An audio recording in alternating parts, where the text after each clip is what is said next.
So Hailey Rice, child psychotherapist and parent-child relationship coach. You're very welcome to the Bulletproof Dad podcast. How are you? I'm great. Thanks for having me on. Delighted to be here. I am super excited about this because like a lot of guys listen to this, I have young kids and every day is an eventful day, to say the least, being in the thick of it. So I'm really looking forward to some advice and some help here. And I'm sure a lot of people listening to this will be in the same boat as well.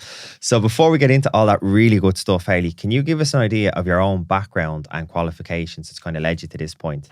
Yeah, for sure. So my background's actually in primary school teaching. I was a teacher for about 10 years. I always taught kind of junior, senior infant age group. They're my people, the little ones. And from there, I kind of, when I was teaching, I realized, there's a lot of emotions, there's a lot of behaviors. I am under-equipped here. So I really wanted to learn more about that. And I went back and trained as a play therapist, thinking I would use it in the classroom. But I just fell in love with it. I saw the kind of transformations that were happening in my play therapy room, and eventually I left teaching and went on. I trained, I got a master's then in child and adolescent psychotherapy, and I opened my private practice about 7 years ago in Wicklow, where I'm from. So ever since I've been working with families in lots of different ways. Class. So can you give us a little bit of an insight as to the type of work you do so in the clinic? In my clinic and in kind of a lot of online now as well since COVID. I worked at a family centre for 5 years, so I have a lot of work with trauma. So it can be as extreme as like trauma and abuse and helping children and adolescents through that kind of thing. And it can also be things like anxiety, being bullied in school, esteem issues, like anything that a child might present with. There's so much. So I'm trained to get in there and help them with that. A massive part of that, of course, is supporting parents, because there's no way that you can send your child to therapy for 50 minutes a week and think that's it, you know. Yeah. So it's definitely parents as partners. And I did train as a filial therapist afterwards, which was a parent-child relationship coach. So I would have parents in the room a lot and work with parents online, and I've kind of evolved over time to probably focus on working with parents. Wow, that's fascinating. Yeah. So like when you're working with the kids in the clinic, like I'm sure there's probably certain times you may be alone with the child on certain therapy sessions, and then there's other times when the parents actually be involved as well. Yeah, sometimes depending. So if it's trauma or something, it's generally the child needs a confidential space to just express that, and that would be just me and them. But if it was perhaps we were working on the parent-child relationship, we were trying to build skills or build connection again through play, I would definitely want to have the parent there and to be creating bonds and building the attachment kind of together in a playful way in the room. Yeah, you can see, I'm sure that definitely is a case-by-case basis with what you're doing there, like depending on what's going on. Like as you said, the trauma is one element versus the play therapy it could be very, very different. Yeah. I'd love to kind of delve into that a little bit further now. So because I think everyone listening to this, we all want to be the best parents we can be, and we all have the best of intentions, but for many different reasons, that may not always be the case, because I said we have a lot going on in our lives these days. It's quite busy, quite hectic. We're all doing our best, but maybe there's certain things that we could possibly be doing a little bit better, and that's really the goal of today, to have that chat. So if we go back to the very start, when we're born as babies, when we're first born, what are our major needs? Like, what do we have that we often hear about the need for attachment and stuff like that? Can we talk maybe about that to begin with? Yeah, great place to start, and a really important thing to remember throughout the whole lifespan for all of us. We'll have our attachment relationship is kind of the foundation of everything. And sometimes that can be scary, like parents have I done it right? But it's a really innate, natural thing that happens. And parents will start to feel a bond and attachment to the child before they're even conceived. Sometimes you know what you're going to call your baby, or when they're in the womb, if you're carrying the child yourself, or if you're going to foster, the attachment happens almost in your mind. And then when a child is born, fundamentally the needs they have are really basic, but a lot of the focus will be on touch, eye contact, delighting in them, being held, being rocked, safety needs, nurture, so that's your feeding, sleep, and the whole baby's nervous system is just wired for, am I safe? And they don't know. You can't tell them, look, you're safe, stop crying. They need to feel a felt safety in their body. And they do that from the interactions and the attuned caregiving that you will naturally give. If you think of when you pick up a baby, it's really hard to stay still. You'll immediately start bopping and jigging around, tap, tap, tapping and bub, bub, bubbing. And, if they're in their buggy, you're rolling and back and forth and back and forth. All that rhythm is what the nervous system loves and what helps to create that lovely felt safety in the body. And that's throughout all the way up then. That's your foundation. Yeah, it's fascinating. Yeah. No, my daughter, who was also Hayley, she was born with she had colic. And that was like the big thing when just trying to keep her moving all the time. As soon as she sat still, she tended to vomit. And I remember going in to see the paediatrician in the rotunda after she was born, and she could tell straight away when we were walking in the way I was holding her and rocking her. She goes, "Your daughter has colic, doesn't she?" And I was like, "Yeah." She goes, "I can tell straight away by the way you have to keep," just the way I was bouncing her and moving her. It was just amazing that she could see it straight away. And it's amazing that you knew how to, like nobody told you. I know. Bounce her this way, hold her to the left. You knew naturally. So that's the other part of the attachment relationship, is that parents mold and know what their child needs. It's very intuitive. Would you find like kind of like something I found at the start is like, because my wife would have breastfed both our kids, and like the way it took me a while to get my head around this, like when my daughter was born first, like you're obviously like it's the most amazing experience ever to have that feeling of becoming a dad. But I suppose something that took me a bit of time to get my head around was like when she was upset or she like things she was having a bad time, whatever, she always just wanted to go back to mom, so you'd be there trying to calm her down, like mom was breastfeeding. So I suppose it took me a while to kind of get my head around the fact that like mom was essentially home. When you have a bad day, you just want to go home. So being attached to mommy was home. Like, is that kind of standard for a lot of dads maybe to get their head around that at the start? That like essentially, especially for breastfeeding mother, mom is where the baby wants to be in the early stages. Yeah, absolutely. And I think that's really hard. And, our babies, like it's like a preference, but it's not your right. That's a lovely way to put it, actually, that mom is home. And babies don't even know that they're outside of the body till kind of 3 or 4 months, so they don't realise it. So, I mean, it feels really weird to be put down in a bed or somebody else, and it's all the smells and they know there's milk there. Like, it's incredibly like, wow, the science behind them wanting mama's home. But I'd imagine it's very hard for dads, and just to remember that it's a science thing and it's natural. It's that kind of tribal thing. I'm going where the food is, and I'm going to survive. Versus like, of course, there's a bond and attachment growing with you in a different way. Yeah. And as the child then develops, as we go into maybe the toddler age bracket of the first couple of years, how do our needs then tend to progress from there? Obviously, we become more aware of our surroundings and what's going on. Then we still have that need for attachment, absolutely. But what else kind of develops from there as well in terms of our needs? Well, like the toddler and going in for even from when baby starts sitting up, rolling, crawling, like they're still wanting a secure base. Essentially, the parent is the secure base. So if you think of it like you're the haven of security, and they will want to go away from you and come back and check you're still there, and go away and come back. So for a really little one, that might be crawling off and looking behind them. Are you still there? When I'm learning to walk, that I can stand up and walk and I fall down and you pick me up, and no matter what, if I'm, spitfire in a tantrum, you're still there, because that's all I know. And without you, I feel insecure and I feel scared, and then it gets worse. Or I feel rejected, I feel abandoned. Those are the kind of primal things again that we might evoke in a child otherwise. So the needs, I suppose, as the toddler begins to walk and crawl and talk and want to explore the world, it's often where the conflict arises, because the parent just wants them to be good or sit down, but the toddler has their own will now. Yeah. So they have an autonomy that they need to explore. So it's a really tricky balance, but they still need their secure base. They still need you to be just as attentive and just as compassionate as you would with a newborn that's crying. Okay, yeah, no, I think I can see where this is going to lead. This is fascinating, like it really is. So like as our needs develop then, and I suppose you said there that I think that word attachment we're going to come back to a lot as we go through the conversation today. As our kids start to get a little bit older, we want them to progress, and we want them to become that little bit more independent. And like a phrase we often hear is like mollycoddle children, or like, you know, over pamper children or whatever, you know, like there's an old school frame of mind out there that, you know, like you need to make sure you get your kids ready for the big bad world out there, you know. It's a big bad world. You need to make sure that they're toughened up and ready to go.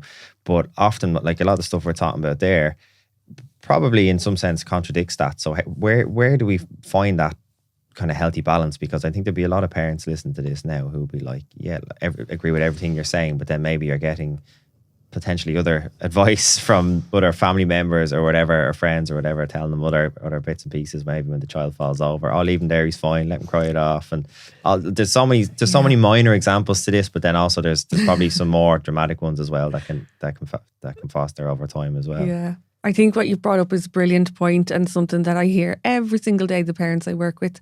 And it's a minefield, and it's really hard. I have huge compassion for parents going through that and trying to find their own parenting style. It's personal to you. It has to be. And it has to be personal to your child, their temperament. Do they have any needs? Like, what's their history? Do they have trauma in their background? It has to be really individual. And there'll be people saying, oh, leave them off to cry, or you're madly coddling. But essentially, going back to your intuition. How does it feel if your child is roaring, crying, and they really want that lollipop? And how does it feel to be like, you know what, you go over there and cry. I'm not looking at you. You're so bold. Get away from me. When you've stopped crying, come back to me. I would imagine that's going to make your stomach churn a bit, or you might get a flip in your tummy, or you might feel, oh, I don't know about that. Listen to that. Yeah. Because that's that attachment in you and your innate, very, very intuitive part as a dad saying, no, that doesn't sit with me. So that overrides anything anyone else is saying to you. Yeah. And in the same token, we know from research, like you mentioned that word old school there, it is old school to think that the way to toughen up a child is to, or prepare them for the big bad world, is to, kind of abandon them in their hour of need, or tell them get over it, or, give out to them when they can't self-regulate.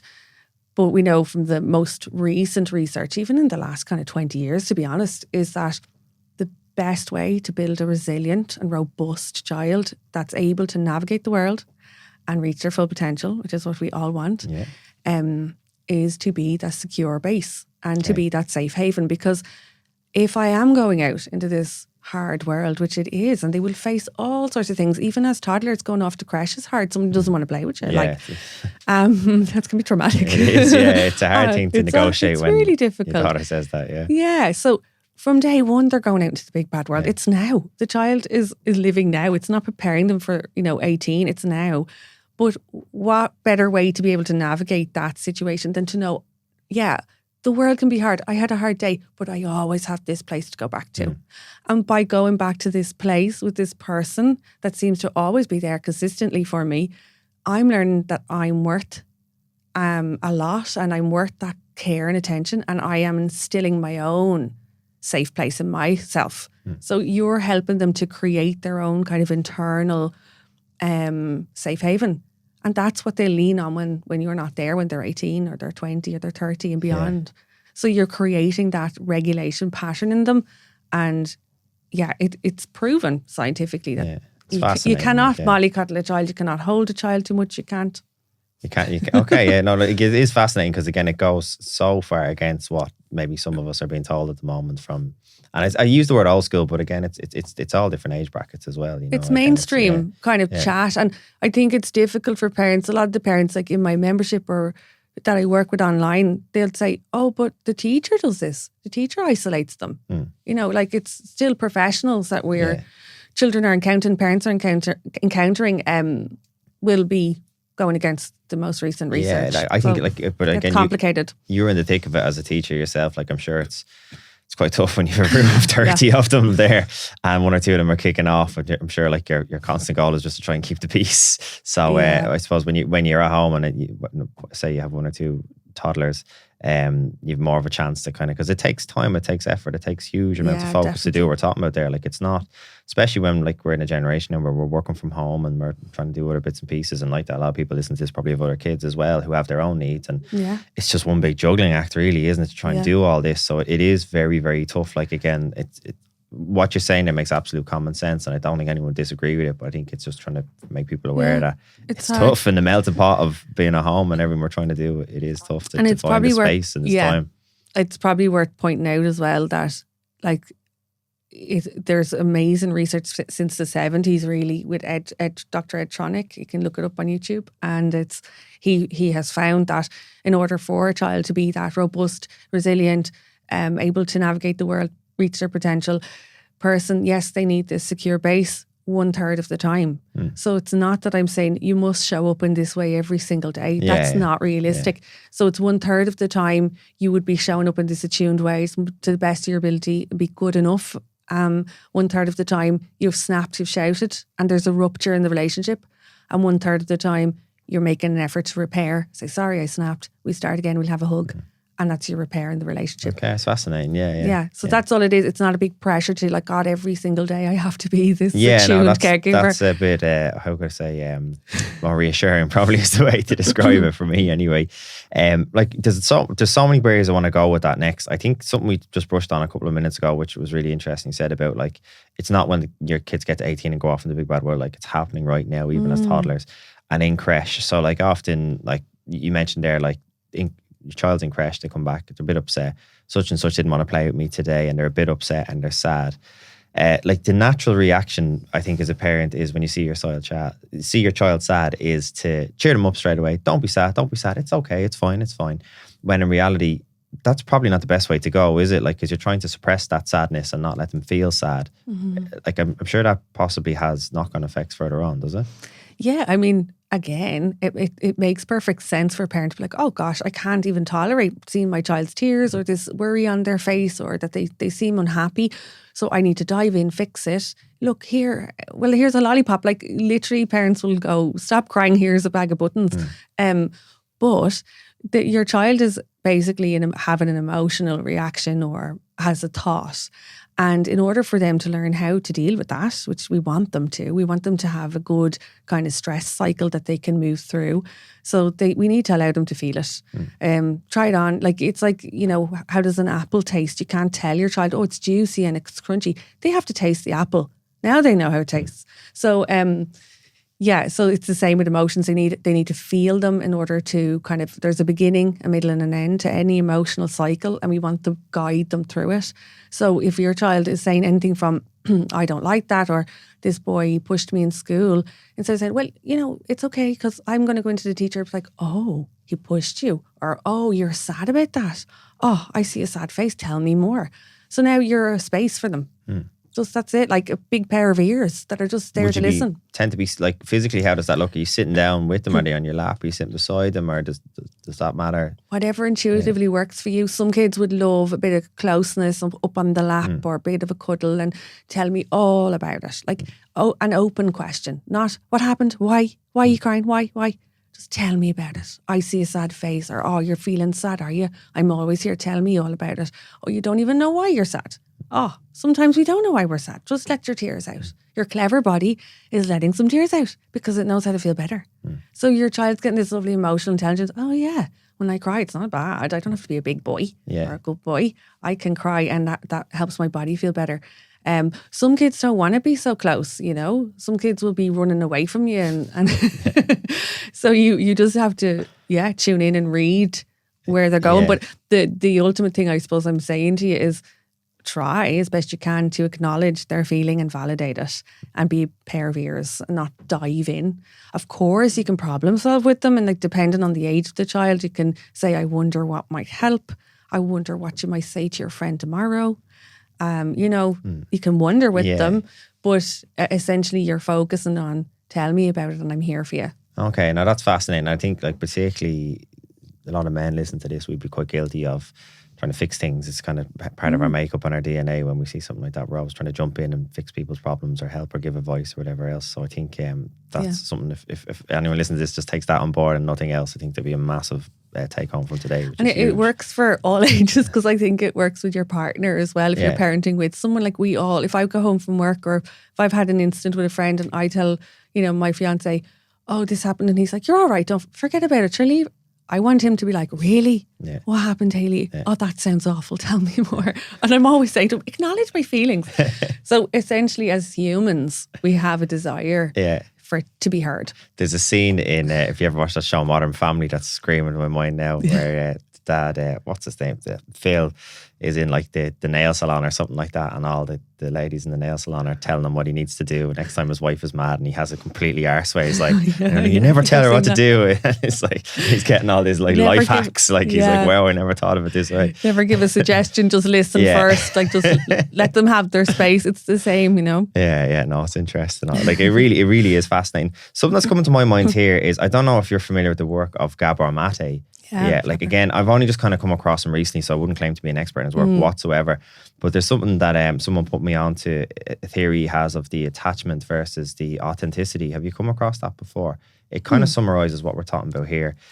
So he talks about like kids when we're younger, like we're born with that need for attachment, but we also have a need for authenticity, which is like to feel emotions and express our emotions.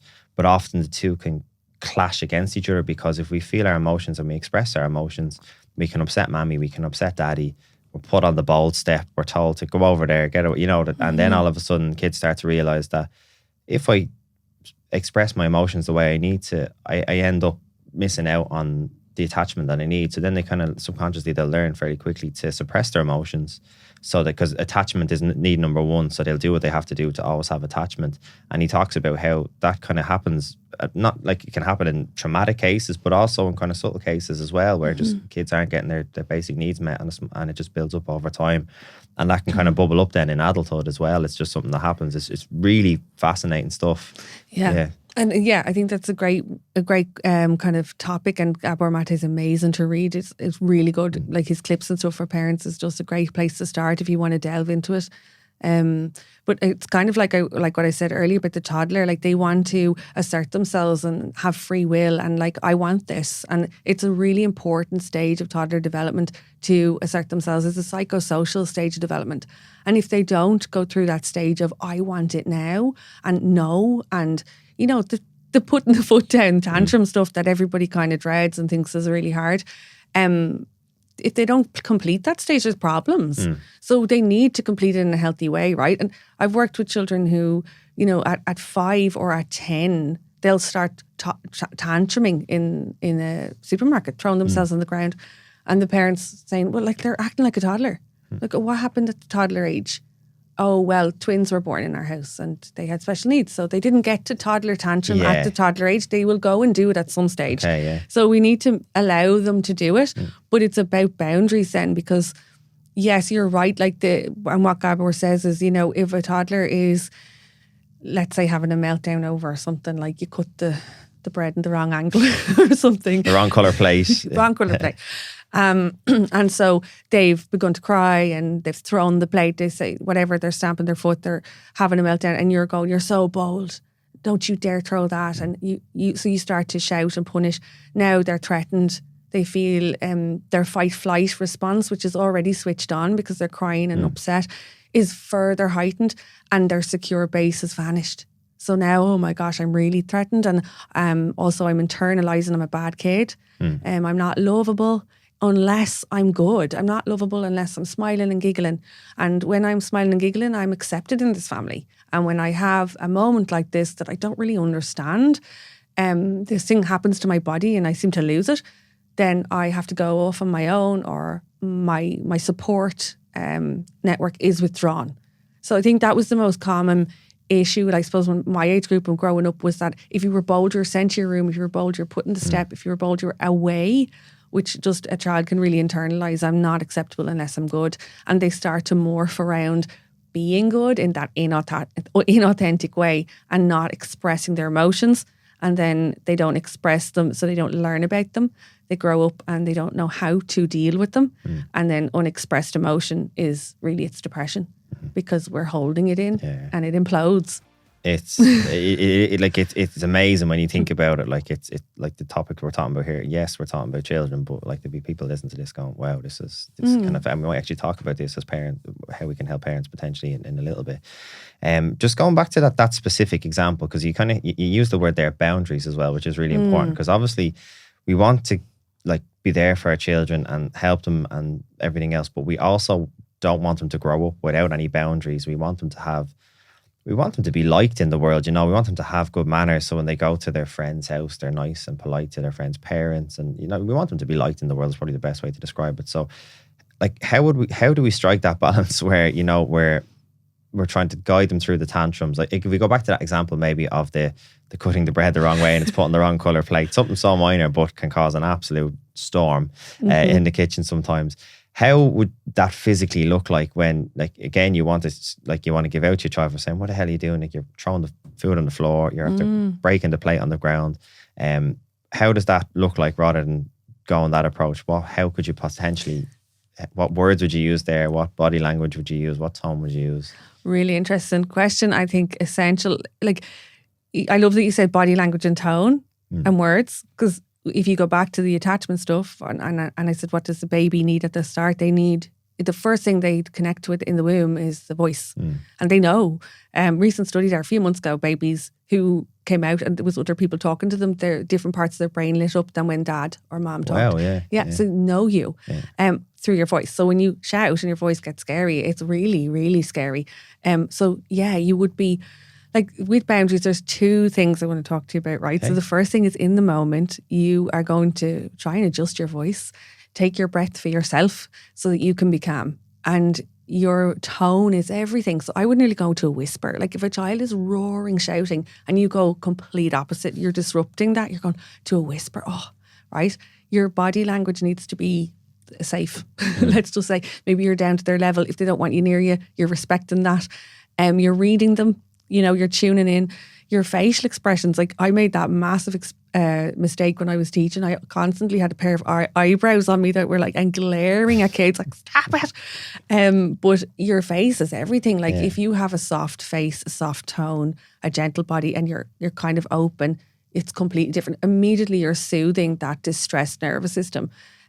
We have mirror neurons in the front of our brain. So our child will literally download our emotional state. We mirror each other's body. So if you can be this calm person, 1/3 of the time, if you can be that calm, safe place, they will literally mirror, and they're more likely to soothe quicker, and they're internalizing, this is how I do it. This is what soothing feels like. So it's all in the body. It's all, your use of self is huge. And then you go to your words. So what are you saying? Like, you're so bold and I can't believe you broke that or whatever. No, you'd be acknowledging their feeling if you can. So I use the ACT model, ACT. Okay, you talked about that. So acknowledge the feeling, communicate the boundary, target an alternative. Okay, yeah. And it's 3 steps, but to be honest, you might not need 3 steps. Yeah. You might not have time for 3 steps. You mold it and make it your own.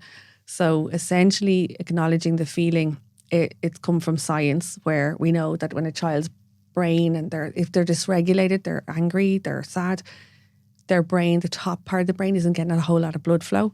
All the blood flow goes downwards and it goes to the heart, lungs, changes the blood pressure, biochemistry. It's all cortisol, adrenaline.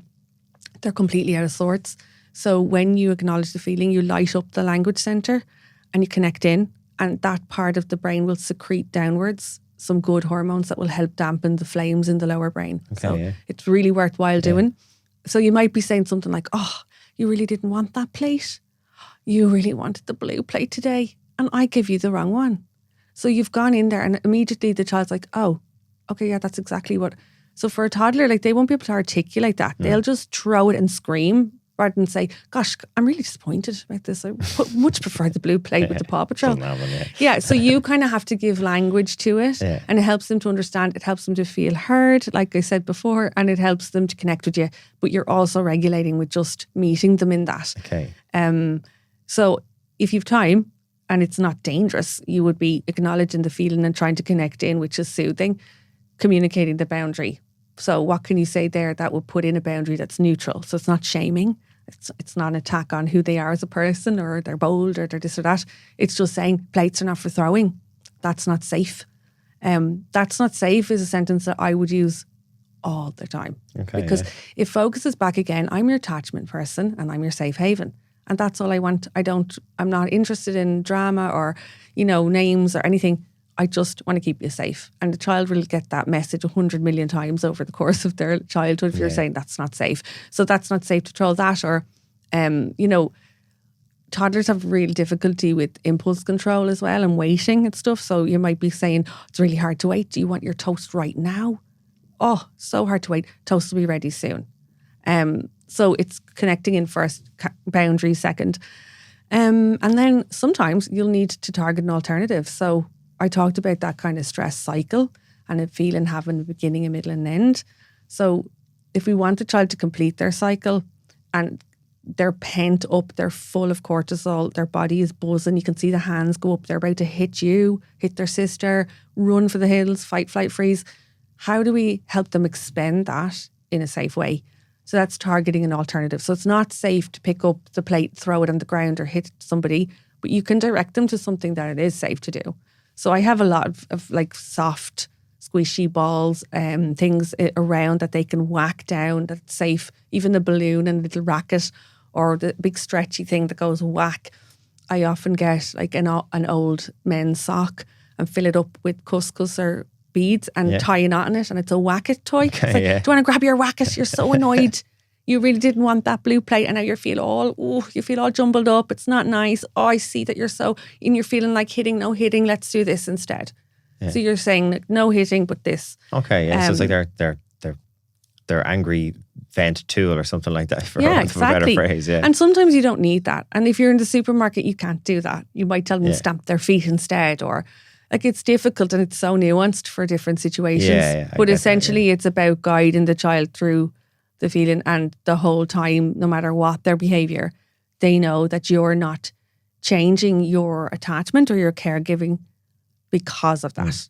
You're able to try and guide them through. Does that make sense? No, it definitely does. It's really interesting. I think like that's a great. So it's ACT, ACT, yeah. ACT. So just again the headings of them. So acknowledge your feeling. Yeah. Communicate the boundary. Target an alternative. That's fascinating. I think that's a huge nugget from today. We'll get, The other thing though, to be honest with you, is you can do that till the cows come home. But if your children are observing you do your feelings differently, then they will do what you do. Okay. Yeah. So if your way of dealing with a fight or something or conflict at home is roar and shout and go off, slam the door, you will see your child grow up roar and shout and slam the door, no matter how many times you show them, look, use your whack-it toy when you're mad. So to be honest, you're a model, and you can teach boundaries and help your child to know how to release emotions in a safe way. The best way to do it is by doing it yourself, or being aware of yourself, or even saying, gosh, I'm so annoyed with mommy. She didn't put the bins out. Oh, how could she forget? Where is that football? I need that thing. I'm going to kick it against the wall outside for a while. Oh, she'll feel better after that. Or even for good emotions, like, I'm so excited, we're going to the zoo tomorrow. I feel it in my tummy. I think it's butterflies. I don't know. I can't sit still. Maybe we'll put on music.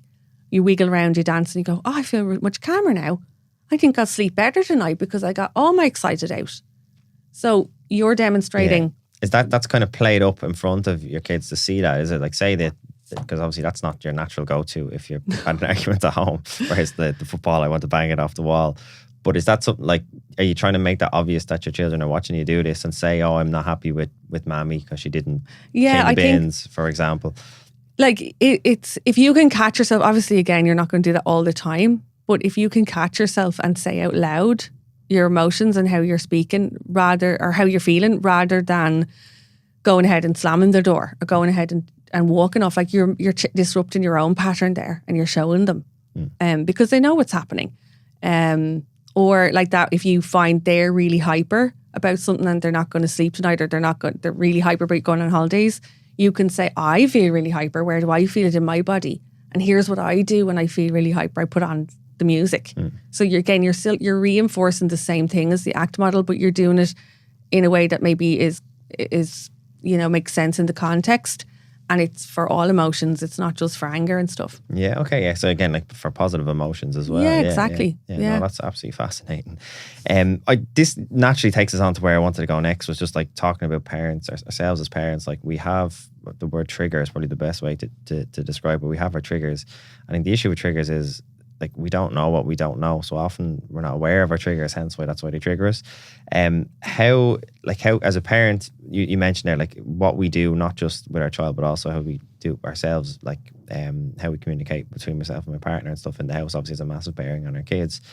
How can we kind of become more aware of these triggers? What should we watch out for to maybe catch ourselves in the act or whatever, so we can kind of improve the next time, if you like, or just be aware of a surge of emotion, of whether it's anger or frustration or... Yeah, it's a really hard one. I think it's like... So I give you a context, sorry, because it's a very loose question there. It's not great.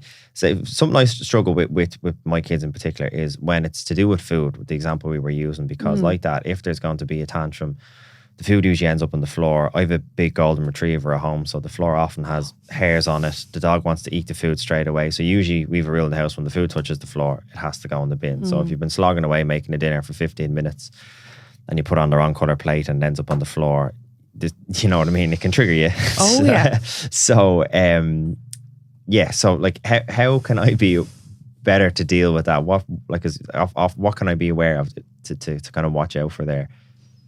Yeah, there's a lot in that, because I think sometimes, you know, the parenting triggers can come from a generational pattern of like, you know, well, I was raised that you weren't allowed to have a peep out ear, you weren't allowed to do this. So when my children do it, I'm triggered because it's not allowed, and there's something inside you going, no. But that, what you're describing, is kind of more of a practical thing maybe. So it's like you're tired, you've cooked the dinner, and your expectations are that they will take it and eat it, all of it. But they're kids, so they don't have they're very young, they don't have the impulse control. So it's more about, I wonder what you could do there that would make it practically safer to put the dinner on the table, or have them like involved even in it, or like they're being served, but could they be included in it and take, you know, responsibility for that, or saying to them, which plate are you having tonight? Pick your plate, and you know, welcome to Daddy's Diner. I'll be serving dinner in 2 minutes. So immediately now they're laughing and thinking you're so funny. They're more likely to receive a blue plate over a pink plate or whatever. So can you set up the situation for success versus like, that's a trigger. I suppose that's a trigger that anyone would have. I don't think that's generational trigger. You know what I mean? Like if that happened, I would also be like. But we're Irish. We hate to see food wasted. I think that's part of our DNA as well. Like, true. Yeah. So no, cheers. I appreciate that. Again, there's so many examples we could go into here. I'm not going to just say that's my only trigger. For example, there's a lot more there, I'm sure, as well. But bringing it back then, like we're talking there, like it's. Just with regards where we've gone there with the parents and the triggers, like I think we talk a lot about what we can do for our kids, what can we do for our kids, but then you could see how like this is like a multi-generational thing, because a lot of the stuff, that the bad habits we have or the triggers we have, I said, have been passed on to us from generation to generation. Like, is this where like the work you do essentially, like is most of it now to do with parents as opposed to children? That's kind of the impression I'm getting. Or is it still a split of 50-50, just kind of going back to the work you do in your clinic? Yeah, I'm doing a lot more work with parents because I think I've realised, like as a therapist in a room every day, 9 to 5, Monday to Friday, whatever, for years, okay, I can't make the changes unless the parent, you know, is on board. And then the more I worked with parents, I'm like, oh wow, there's big patterns here. There's big things that are coming down the line. So it's kind of naturally brought me that way, and I think there's so many things, like, you know, at the moment I have a group of parents and all of them are finding it hard not to shout or snap, like universal. And we're looking at things like reparenting yourself. So I don't know if you've come across that. No, explain that a bit more if you can. So it's really about giving yourself what you did not get when you were a child. So, you know, we can be very hard on ourselves, or maybe you have an inner critic going on, or like, oh, I always forget this, or why did I do that? I'm failing them as a parent, or even in work, like there might be a chatter, but you're essentially trying to become conscious of that, trying to listen, trying to reflect, and giving yourself compassion where you didn't get it, or going easier on yourself where you didn't get it as a child. So you're kind of almost repatterning and reprogramming yourself to be more compassionate with yourself, or whatever it is you need. And in that way, you can also then not be as triggered by your children because you've made a little bit of change inside. But it's quite, like, it's hard to even explain, and it's very nuanced. But essentially, I think the first place people would need to start is just by being aware. Like you've said that word a few times. How can I become aware? You become aware because it's happened, and you reflect on it and you go, oh yeah, what happened today, like I shouted, and instead of going, oh well, they were really annoying or they were really bold, saying, well, they're children. Is that developmentally appropriate? Probably. They need me to be the safe person, consistently calm, really, or consistently like safe. What can I do tomorrow? Wonder why I snapped. Let me have a little think, because a lot of people I work with, they'll be snapping and shouting a lot. Then it's this cycle of guilt and shame, and then it's stress, and then it's shouting and snapping, and then it's guilt and shame, without stopping to go, but why? You know, we have to kind of explore and think and go into the uncomfortable place of, why am I snapping? And a lot of the time it can be simple things like, you know, I'm really tired. I'm not sleeping because my kids aren't sleeping, or I'm worried about money. My family member has cancer and we're struggling. So I'm grieving, and now my kids it's just too much. So it's complete overwhelm, you know, and that can come in there, as well as obviously big triggers happening. So I think it just has to start with when a parent's ready to reflect and look at those things. Yeah. When you're saying there, like when you're working with the parent and doing that parent work, would you go back to their childhood as well? Like, would you try and explore what their own childhood was like? Again, an example you used is like the child that maybe had the tantrum at 10 years old on the supermarket floor, and it turns out they had twin brothers and sisters when they were only 2, so they didn't get the chance to do it then.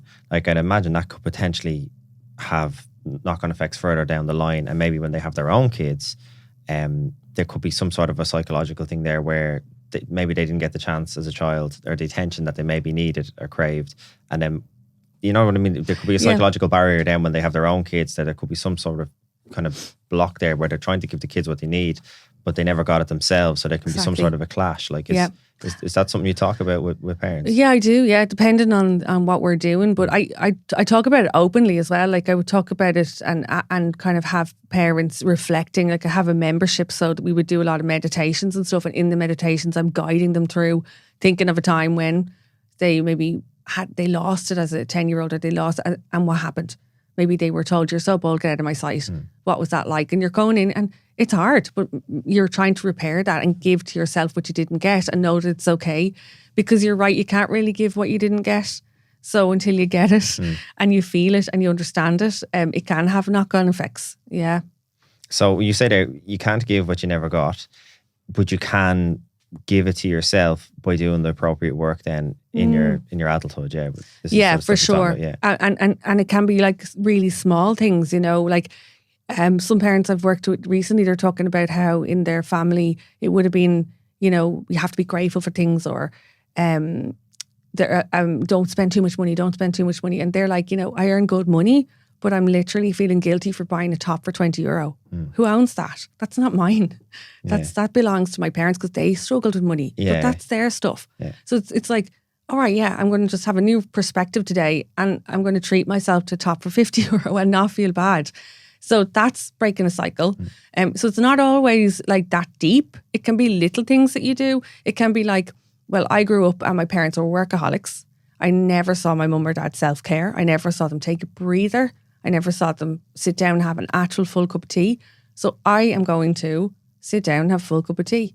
And I'm going to actually, you know, take 5 deep breaths, or I'm going to do a 5-minute meditation every morning. Then I'm breaking a cycle. Yeah. I'm breaking that pattern, and I'm giving to myself what I didn't see growing up. My children would benefit because they're watching me do it, or they know that I'm more calm because of it. It's really, really, I've used the word fascinating probably 10 times already, but genuinely it is like, it's gas. It's a lot.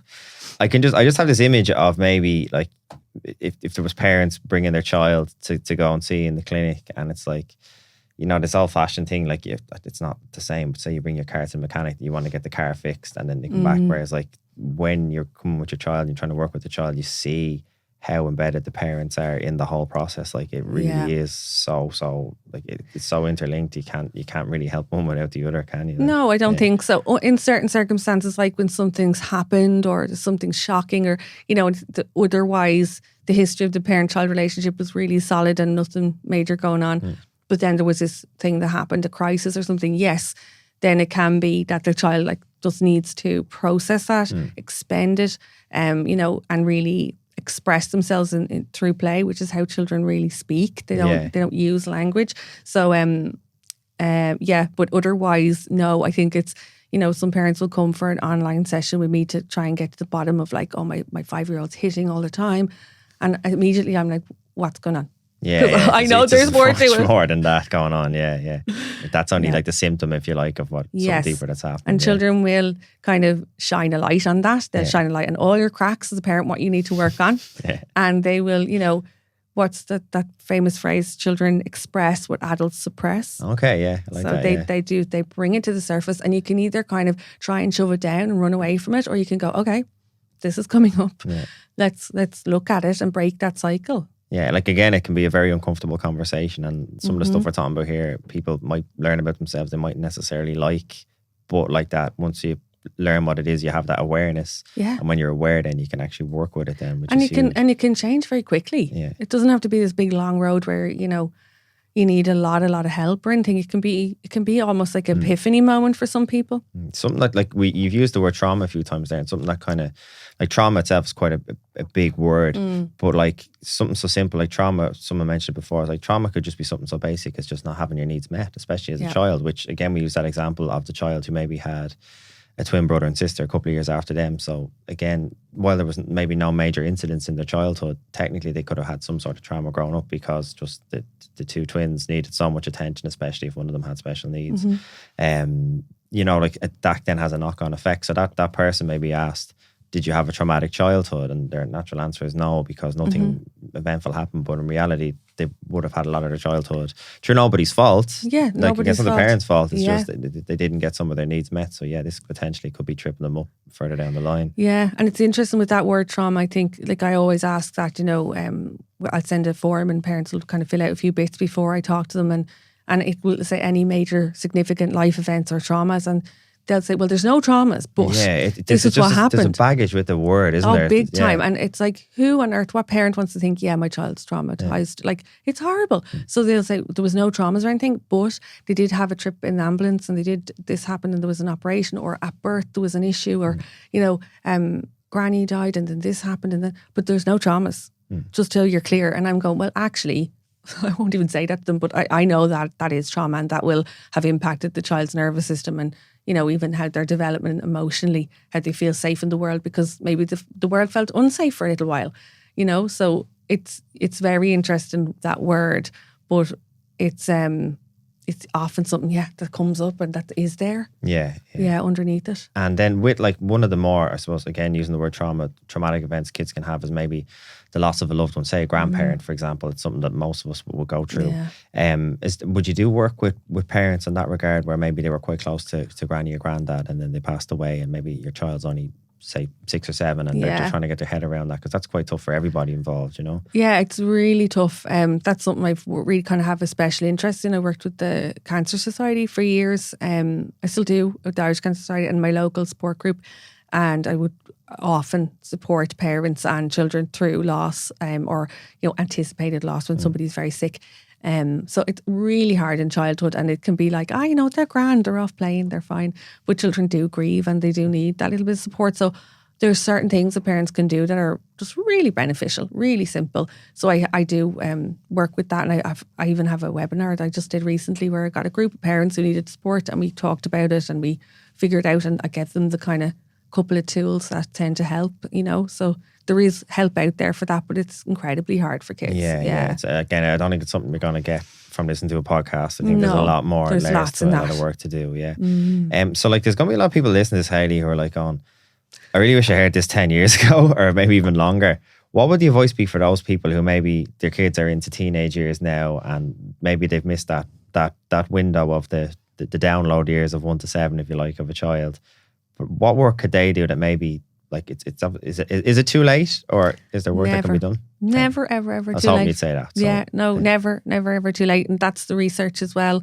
Like, even as an adult, like, I still would love my mum to acknowledge my feelings, and like, she does. And my dad, or like, we're always invested in our parents. Yeah. And you always have that opportunity, whatever age a child is, you are their parent. That's it. So you have that history, that bond, and it's always, what's always available is to strengthen it. So sometimes it can become wobbly, it can feel disconnected, you can get off track.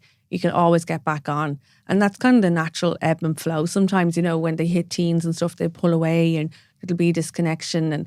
But it's always possible to get back on track. And for anyone thinking, oh gosh, I didn't do any of that, that's okay, because you can reset and start now. Like you can literally, really the best way to do it is through play at any age.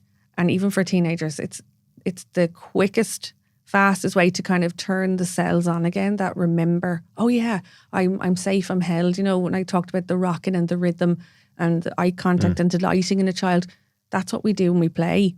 If you're kicking a football back and forth, that's rhythmic. Bam, bam, bam. Yeah. You're facing each other, your eye contact, you're delighting in each other. That's attachment. So any interaction with your teenager, even if you're just watching silly videos together, or you're painting nails, or you're cooking together, you're just chatting, giving going them... for a walk even. Going for a walk, talking in the car. Most of them like talking in the car, that triangle relationship where you're not looking right at them.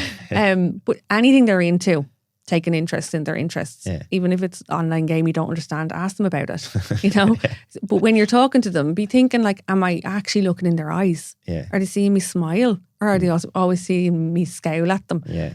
It's back to that same facial expressions and the use of yourself. You can pop that in and you'll see that little bond start to grow again. It's never ever too late. Okay, it's fascinating. Again, I'm using that word, but it really is. Like, I swear to God, like it could go on for hours here.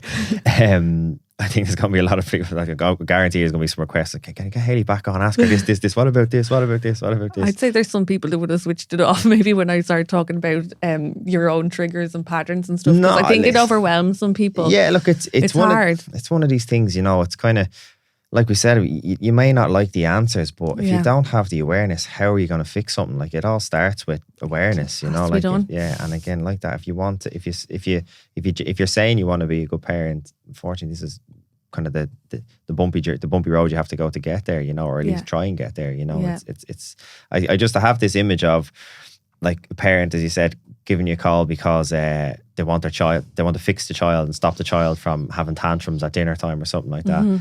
And I think often they could be maybe taken aback as to, okay, there's a lot more work going on here, as opposed to this quick fix where I do this and this and then it stops straight away. And just unfortunately doesn't work like that. And it's hard as well, I suppose, for a lot of parents. It's hard to see the wood for the trees. Like, sometimes you need like a neutral person to be like, this happened, and then for me to reflect back and they go, oh yeah, actually, maybe I have been a bit this, or maybe I am a bit stressed, or maybe my expectations are way too high. I think that's the most common thing I see, is that parents really expect the child to be good all the time. Yeah. It's just not how it is. I mean, that's not a childhood. So sometimes when you lower your expectations, you're already feeling like you're winning again, because you're expecting some fights, you're expecting sibling bits and bobs, you're expecting a bit of pushback at dinner. Yeah, because their development, they're asserting themselves. So sometimes just reducing the expectations. But a lot of parents have that realization from talking with others or with me or, with a friend, when you actually talk about it and stop and reflect, you go, oh yeah, this is what's actually happening, They kind of figure it out themselves as they're explaining what's going on. Yeah. It's interesting. So Hayley, like, just to summarize here, like, what would be everything we went through there, because there's a lot of stuff there and some really heavy stuff as well, like, like, if what would your general advice be to most parents to kind of summarize everything we spoke about there? What would you kind of say, look, to any parent out there that wants to do the best job they can do as a parent? What would the take home be? To want to be to do the best job you can do as a parent, I think you've got to look after yourself and put yourself first, so that you can serve and be there for the children, and that might mean emotionally, that might mean looking at your patterns, or that just might mean asking for help or having a childminder one morning a week to help you, or it could be practical or it could be deeper than that. But essentially, you are the kind of the safe haven. You've got to, in order to be there, don't put yourself under pressure. I would say, completely drop the shame and the guilt. Just focus on 1/3 of the time I want to be that person. But what have I got to resource myself so that I can do that? Okay, that's a great summary. So speaking of resources, if people wanted to find out more about, like, maybe working with yourself, where can they find out more about yourself? Probably my Instagram page would be the best. It's just Hayley_Rice. And I have I'm always posting reels there. And as a follower, I can vouch for it. There's some really valuable stuff on there. It's definitely worth checking out if you're on Instagram. Thank you. Yeah, I love it. I love just throwing up whatever has come up for the day. There are often topics that are like really common stuff, you know. Yeah. And then with just the courses you do in the online work as well, can you tell us just a little bit about that? Maybe some of the bits and pieces you've going on at the moment. Yeah, I kind of started that in COVID, and it was all like anxiety course, and that kind of blew up. And then it was an anger course, a STEAM course. So I've loads now, all sorts, and I kind of put them under one umbrella in my membership. So we have a hub really for parents to come in, do a bit of learning. I do Q&A sessions.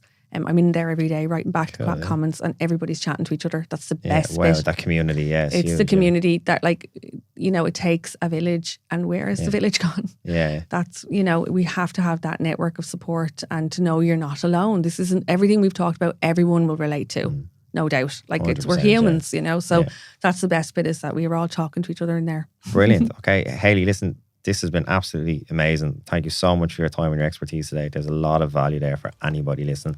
So I'm sure a lot of people are going to be sharing this to their friends and saying, check this out. This is something you really want to listen to. There's huge value there. Thank you so much for your time and coming on the podcast today. Thanks so much. I really enjoyed it. Thanks.